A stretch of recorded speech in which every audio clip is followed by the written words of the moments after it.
नमस्कार मित्रांनो, शब्दस्पर्श या चॅनलवर तुमचं पुन्हा एकदा स्वागत.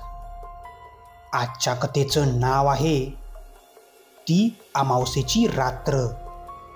लेखन बाल जोडगे. कथा सुरू करण्याआधी जे कोणी या चॅनलवर पहिल्यांदा आले आहे त्यांनी पटकन चॅनलला सबस्क्राईब करून घ्या. चला तर मग वेळ न घालवता कथेला सुरुवात करूया. कडूसं पडू लागलं तशी पाखरं आपल्या घरट्याकडं धाव घेऊ लागली. गुराखी गुरंढोरं घेऊन घराकडं परतू लागली. दिवसभर काबाड कष्ट करून शिनलेलं अंग ओट्यावरील घोंगड्यावर काही जणांनी टाकलं होतं, तर काही जण आपल्या मुलाबाळात रमली होती. पिंपळाच्या पानावरील सूर्यास्ताच्या कोमल किरणांना पाहून अजित मोहित झाला होता. मगापासून तो बालपणीच्या मित्रांची त्या पिंपळाच्या पारावर बसून वाट पाहत होता. हळूहळू एक एक करत सर्वजण त्या पारावर जमा झाले. त्यातला दिलीप नावाचा मित्र अजितला म्हणाला, आज सकाळीच मुंबईवरून आलास, तवा कंटाळा नाहीस नव? त्यावर अजित म्हणाला, अरे कसला कंटाळा, मी आराम बसणं आलोय. सुरेशनं आणलेल्या भाजलेल्या शेंगा खात खात ते सर्वजण गप्पात एकदम गडून गेले होते. कधी जेवणाची वेळ झाली हे त्यांना कळलंच नाही. रमेशची बहीण जेवायला बोलवायला आली तेव्हा कुठं त्यांच्या गप्पांना अर्धविराम मिळाला. अजित येणार म्हणून रमेशच्या आईनं बोकडाच्या मटणाचं कालवण केलं होतं. रमेशनं अगोदरच त्याला जेवणाचं आमंत्रण दिलं होतं. जेवण आटोपल्यानंतर रमेशच्या घराच्या ओट्यावर पुन्हा सर्व मित्र जमल्यावर त्यांच्या गप्पा पुन्हा चांगल्याच रंगल्या आणि रात्रसुद्धा गडद काळोखी रंगानं रंगली होती. पण गावात दिव्यांचा प्रकाश असल्यानं त्या काळोखाची तीव्रता जाणवत नव्हती. रंगलेल्या गप्पांचा भंग करीत रमेश अजितला म्हणाला, अरे अजित, लय येळ झालाय, गाड्या आणि आज अमावस्या बी आहे, तवा राहावा इथंच. त्यावर अजित म्हणाला, नाही मित्रा, मी जाणार आहे, बॅटरी आहेच की माझ्याकडे. अमावस्याच्या येळी भुताखेतांचं भ्यास्त, तवा एकटा जाऊ नकस. आम्ही तुला वड्याच्या वर म्हणजे माऊल्या आईच्या टेकावर सोडतो तुला, मग तिथून जा खुशाल एकटा. दिलीप त्याला म्हणाला, हे बघा, माझा भुताखेतावर अजिबात विश्वास नाही, त्यामुळं घाबरण्याचं काहीच कारण नाही. मित्रांनो, माणूस मेला म्हणजे त्याचा दगड झाला असे मी समजतो. तुम्ही खेड्यात राहून अजूनही अंधश्रद्धाळूच राहिलात. चला जाऊ द्या मला. शूर जवानासारखी छाती फुगवून रमेशच्या खांद्यावर हात ठेवत अजित सर्व मित्रांना उद्देशून बोलला, अरे येड्यावानी कसा करायला लागलाय? 4 बुकं शिकला म्हणजे लय अक्कल आली वय, येळ काय सांगून येते वय. रमेशची आई काळजीच्या सुरात अजितला म्हणाली, परंतु त्यानं कोणाचंही ऐकलं नाही. तो तेथून सर्वांना हात मिळवून वस्तीवर जाण्यास निघाला. हळूहळू उजेडातला गाव त्यानं मागे टाकला व अंधारात आल्यावर क्षणभर थांबला. त्यानंतर तो चालू लागला. तसं त्याच्या डोक्यात अंधश्रद्धा निर्मूलन समितीच्या अरुण काकांचे विचार घुमू लागले. या जगात भूतबिताचे अस्तित्व, जादूटोणा, भानामती, करणी असलं वगैरे काहीही नसतं. कमकुवत दुबळ्या मनामुळे तुम्हाला भूतबाधा होते, भूत दिसते असे प्रकार घडतात, परंतु प्रत्यक्षात तसे काहीही नसते. बालपणी सहवासात आलेल्या व्यक्तीमुळे, आजूबाजूच्या सामाजिक परिस्थितीमुळे रुजलेले संस्कार मनामध्ये खोलवर घट्टपणे रोवले जातात. त्यामुळे त्याचे समूळ उच्चाटन करणे फार कठीण असते.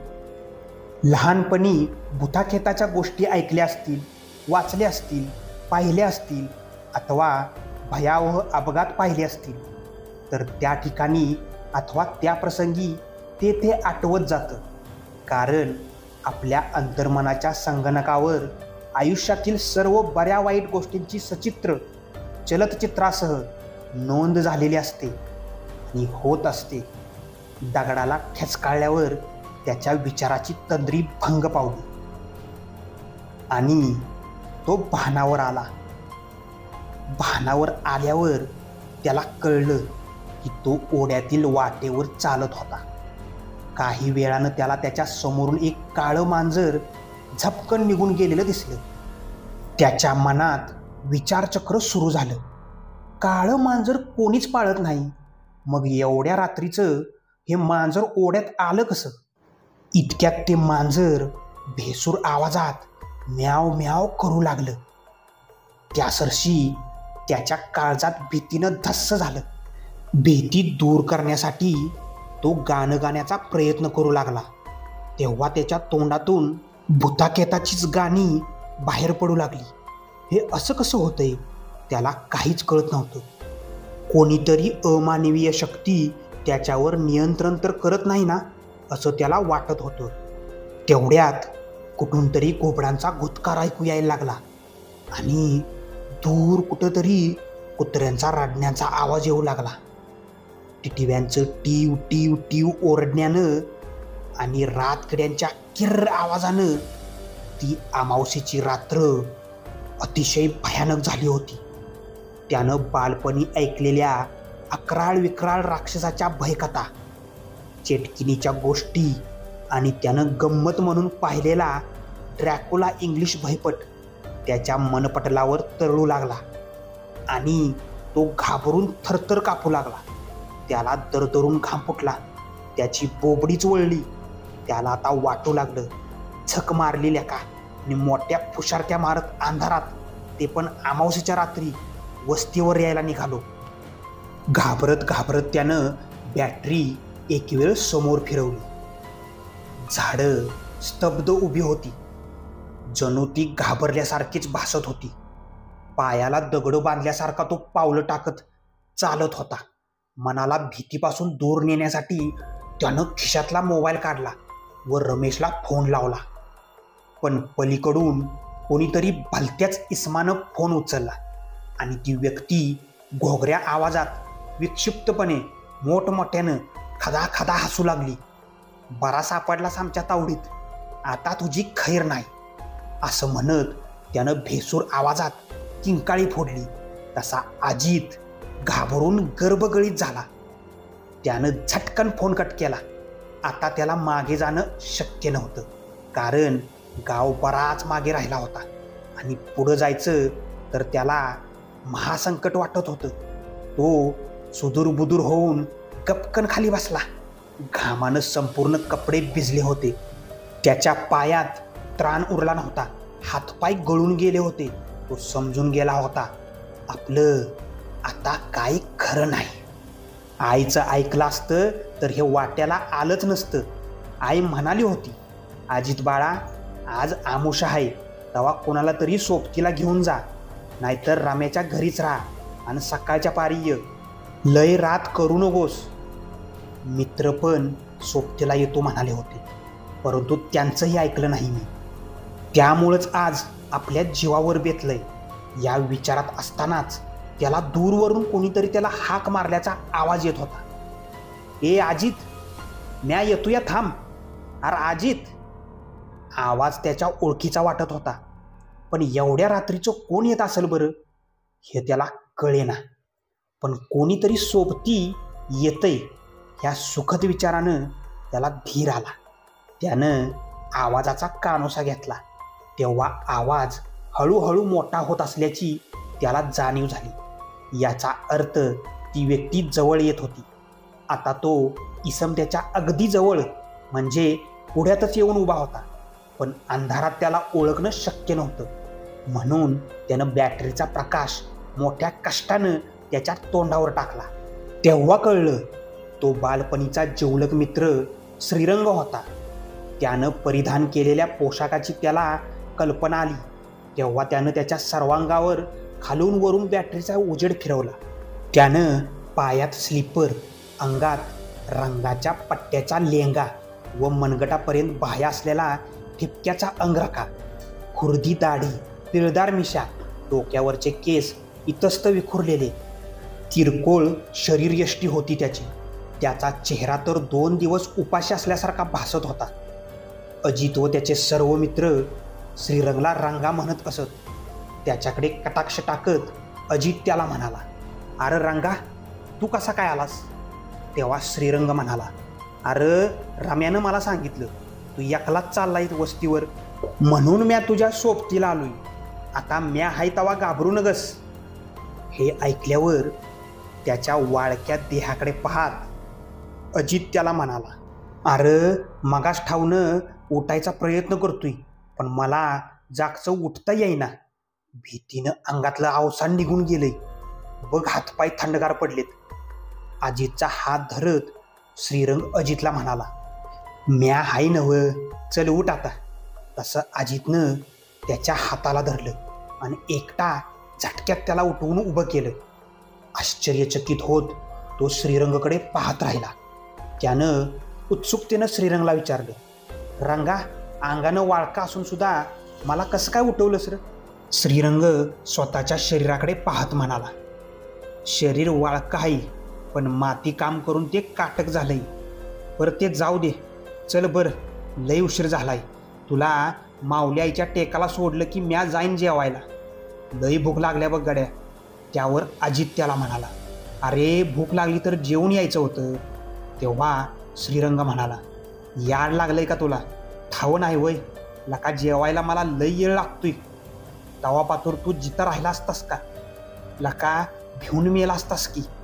ते दोघंही एकमेकांबरोबर गप्पा मारत चालले होते. गप्पाच्या ओघात अजित म्हणाला, अरे रंगा, आता तू दारू सोडलीस काय रे? त्यावर श्रीरंग म्हणाला, कशाची दारू आणि कशाचं काय? त्या गाढविनीनं माझा घात केला. काळजीच्या सुरात अजित त्याला म्हणाला, घात? कसला घात? रंगा, मला खरं काय ते सांग.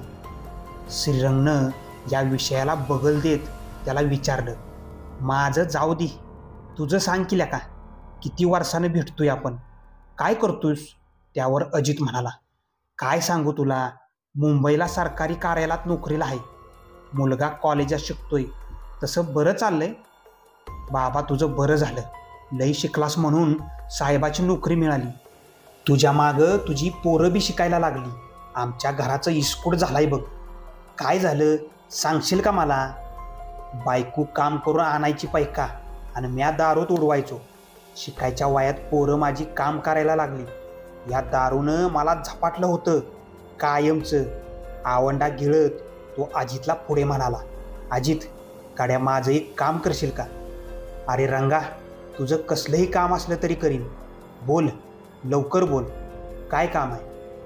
अरे पोरासनी धडूतं कापडं आणि खायला आणलंय म्या, एवढं देशील का? अरे बायको माहेरला रुसून गेली आहे. आता ती अजाबात येणार नाही म्हणली. तिचं बी बराबर आहे. एका मेनात 2 तलवाऱ्या कशा राहतील सांग बरं? म्हणजे तू दुसरं लग्न केलंस की काय? अजितने त्याला उत्सुकतेने विचारले. नाही नाही लका, इथं खायला पैका नाही आणि दुसरं लग्न कशाला करीन म्या? दारू नव्ह का तिची सवत, म्हणून शांती कायमची सोडून गेली या. पोरांची लय आठवण येते यार. तवा एवढं माझं काम कर, लई उपकार होतील तुझं माझ्यावर. हातातील पिशवी देत श्रीरंग त्याला म्हणाला, काळजी करू नकोस, हे पोचवतो आणि तुला दिल्याचंही कळवतो. पण माऊली आईच्या टेकावर तर सोड मला. अजित त्याला म्हणाला. बघ की तू कुठं उभा आहेस ते. श्रीरंग अजितला म्हणाला. अजितनं मागे वळून पाहिलं तर ओढा खाली दिसत होता. अजितनं श्रीरंगला घट्ट मिठी मारली. हातात हात मिळवून निघताना तो श्रीरंगला म्हणाला, रंगा, आज तुझ्यामुळं मी सुखरूप माझ्या घरी जात आहे. फार उपकार केलेस रे तू माझ्यावर. अरे पण तू एकटा कसा काय जाशील गावात? अरे आमचं उभं आयुष्य गेलं या मसनवाट्यात. लका भूत पण आम्हाला घाबरत्यात. असं म्हणताना खदा खदा दोघंही हसली आणि आपापल्या दिशेने दोघेही निघाली. आता ठिकठिकाणी वस्ती असल्यानं कुत्र्यांच्या भुंकण्याची तरी साथ मिळणार होती. त्यामुळं अजितची भीती नाहीशी झाली होती. एक एक वस्ती ओलांडत अजितनं घर जवळ केलं तेव्हा त्याचं कुत्रं त्याच्या अंगावर भुकत येऊ लागलं. काय रे, ओळखलं नाहीस का मला? असं म्हणल्यावर त्याची ताट उभी असलेली शेपटी खाली पाडून हलवू लागला. अजितला त्यानं ओळखल्याची जाणीव झाली. तेवढ्यात दादा उठून बसले. त्यांच्या पाठोपाठ त्याची आईसुद्धा उठली. दादा म्हणाले, लई उशीर केलास? हो, ते मित्रांबरोबर गप्पा गोष्टी करण्यात वेळ गेला. अरे, सोबतीला कोणाला तरी आणायचं होतं, आई म्हणाली.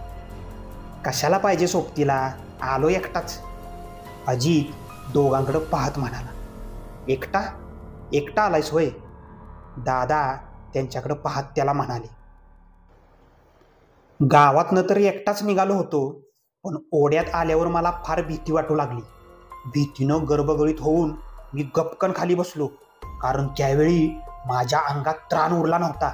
पण आपल्या किसनदादाचा श्रीरंग धावतच आला की माझ्या सोबतीला. त्यानंच मला माऊली आईच्या टेकावर सोडलं. हे बघा, त्याच्या पोरांना कपडा लत्ता आणि खायला दिले त्यानं. हे ऐकून त्याच्या आईला भोवळच आली. दादा तर अवाक होऊन त्याच्याकडं पाहत त्याला म्हणाले, काय रंग्या? अरे, त्याला मरून 2 वर्ष झाली ते. काय तर तुला भास झाला असावा. अजित त्यावर म्हणाला, नाही दादा, खरंच रंगानं सोबत दिली म्हणून मी सुखरूप तुमच्यापर्यंत पोचलो.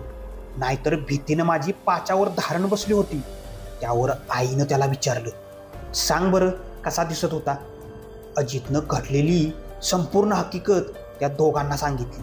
तेव्हा दादा त्याला म्हणाले, अरे रंग्या मेला तेव्हा त्याच्या अंगावर तीच कपडं होती. दोघांच्याही डोळ्यात आनंदानं पाणी तराळलं. त्यांच्या मुलगा सुखरूप भूताच्या तावडीतून श्रीरंगाच्या म्हणजे भूताच्या मदतीनं सही सलामत घरी परत आला होता. त्याच्या आईनं त्याला जवळ घेऊन त्याचे मटामटा मुके घेतले आणि म्हणाली, रंगाचा तुझ्यावर लय जीव होता म्हणून तुझ्यासाठी धावून आला. वार मेलं पण सरगी सोन्याचं झालं. आईला आवंढा गिळवला नाही आणि डोळं पाण्यानं भरून आलं. किती वेळ तर दादा व आईनं त्याचा हात सोडला नव्हता. अजित त्यांना म्हणाला, मी उद्या रंगाच्या सासरवाडीला कपडे आणि खाऊ द्यायला जाणार आहे. मला लवकर उठवा. आता कुठं बी जायचं नाही बघ, आई व दादा काळजीच्या सुरात त्याला म्हणाले. अजित विनवणीच्या सुरात त्यांना म्हणाला, मला जायचं आहे. रंगाला तसा मी शब्द दिलाय, तेव्हा तुम्ही मला अडवू नका. अजितच्या झोपेत चावळण्याचा आवाज ऐकून त्याची पत्नी सीमाला जाग आली. तिनं त्याला गदागदा हलवलं. तेव्हा अजित डोळं चोळत उठला व अंधारात इकडं तिकडं पाहत आश्चर्यानं त्याच्या पत्नीला म्हणाला, तू कधी आलीस गावाला? त्यावर सीमा त्याला म्हणाली, मी गावाला नाही आणि तुम्हीही नाही. आपण दोघेही मुंबईतील आपल्या घरातील बेडरूममध्ये आहोत. काय तुम्ही चावळत होता? तुम्ही मला अडवू नका, तुम्ही मला अडवू नका. काय झालं, स्वप्न पडलं का? सीमानं त्याला विचारलं. तेव्हा पाहनावर येत अजित म्हणाला, सीमा, म्हणजे मी गावी नाही तर आपल्या बेडरूममध्ये आहे. त्याला हायसं वाटलं. त्यानं जोराचा सुस्कारा टाकत तो सीमाला पुढे म्हणाला, अगं सीमा, किती भयानक स्वप्न पडलं होतं मला. सीमानं त्याचं भिजलेलं टी शर्ट काढलं व त्याचं अंग टॉवेलाने पुसून घेतलं आणि त्यानंतर ते दोघेही गाढ झोपी गेले.